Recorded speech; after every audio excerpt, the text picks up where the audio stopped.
রাতভর মুষলধারে বৃষ্টির জেরে জীর্ণপ্রায় বসতঘরের মাটির দেওয়াল খসে পড়লে চাপা পড়ে ঘটনাস্থলে একাধিক গৃহপালিত পশু সহ মৃত্যু হয় 50 ঊর্ধ্ব এক দিনমজুর মহিলার।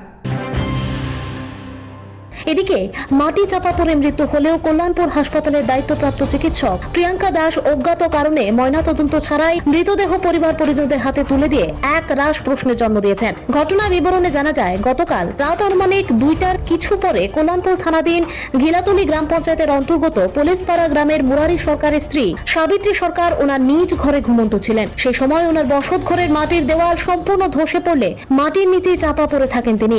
ঘটনার প্রায় ঘন্টা দুয়েক পর পরিবারের পরিজনরা বিষয়টা সম্পর্কে বুঝতে পেরে ভোরের আলো ফোটার সাথে সাথে ওনাকে কল্যাণপুর হাসপাতালে নিয়ে আসলে দায়িত্বপ্রাপ্ত চিকিৎসক প্রিয়াঙ্কা দাস ওনাকে মৃত বলে ঘোষণা করার সাথে সাথে পরিজনদের হাতে দেহ তুলে দেন। বিষয়টা নিয়ে আইছিল এরকম একজন পেশেন্ট সকাল 6:30 নাগাদ। আমি পেশেন্ট আনার পরে আমি প্রথমত এক্সামিনেশন কইরা আমি পেশেন্ট গ্যাস্ট্রিক অবস্থায় আসতো, তো আমি এক্সামিনেশন কইরা পাস পাইছি কিন্তু প্রেশার পাইছি না। হসপিটালে আনানোর কিছুক্ষণ পরে, যেমন 10 থেকে 15 মিনিট পরে ওনার মৃত্যু হয়েছে। আমি তো যখন জিজ্ঞেস করছি তারা বাড়ির লোক এরকম স্টেটমেন্ট দিছে যে ঘন্টাখানেক আগে এই ঘটনাটা হয়েছে। তো আমি চেক করে সেটা তাদের মানে আমি ব্রডডেড অবস্থায় পাইছি না, পাস আসতো তাদের, পাস খুবই কম আমি পাইছি। এর কিছুক্ষণ পরে তাদের মৃত্যু হয়েছে। আমি ব্রডডেড অবস্থায় হসপিটালে।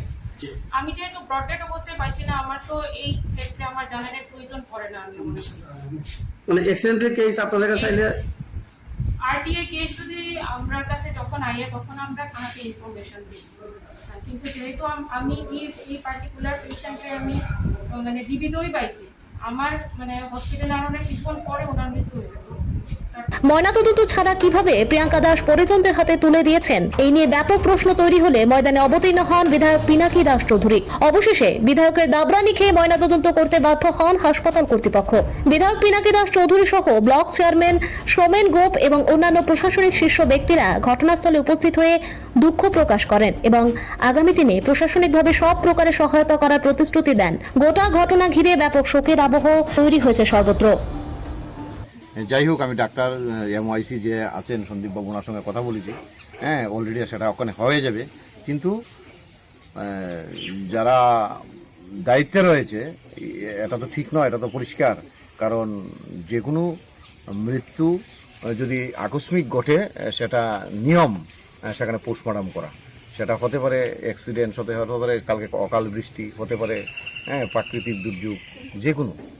কিন্তু এমওআইসি বলেছেন আমাকে যে সেটা আমি করে দিচ্ছি এক্ষুনি। যেহেতু সহযোগিতা করছে এবং আমি চাই প্রশাসনের সহযোগিতা, তার সঙ্গে পুলিশকেও বলেছি, পুলিশও সেই জায়গায় উপস্থিত রয়েছে। অলরেডি পুলিশ পোস্টমর্টম করে, কারণ সেখানটায় এই সহযোগিতা দিতে গিয়ে সেটা আপনিই বলেছেন এবং সবাই জানে আমার পুলিশ রিপোর্ট এবং পোস্টমর্টমটা লাগবে, এবং সেই জায়গায় সেইগুলি এখন মানে করা হবে। একটু গাফিলতি সেটা অবশ্যই বলবো, চিকিৎসা দপ্তরে রয়েছে, নতুবা এই জায়গাতে এটা হওয়ার কথা না। যাই হোক, আমরা সর্বোপরি সবাই সহযোগিতার মাধ্যমে এই পরিবারের পাশে। Bureau report, Tripura news 8।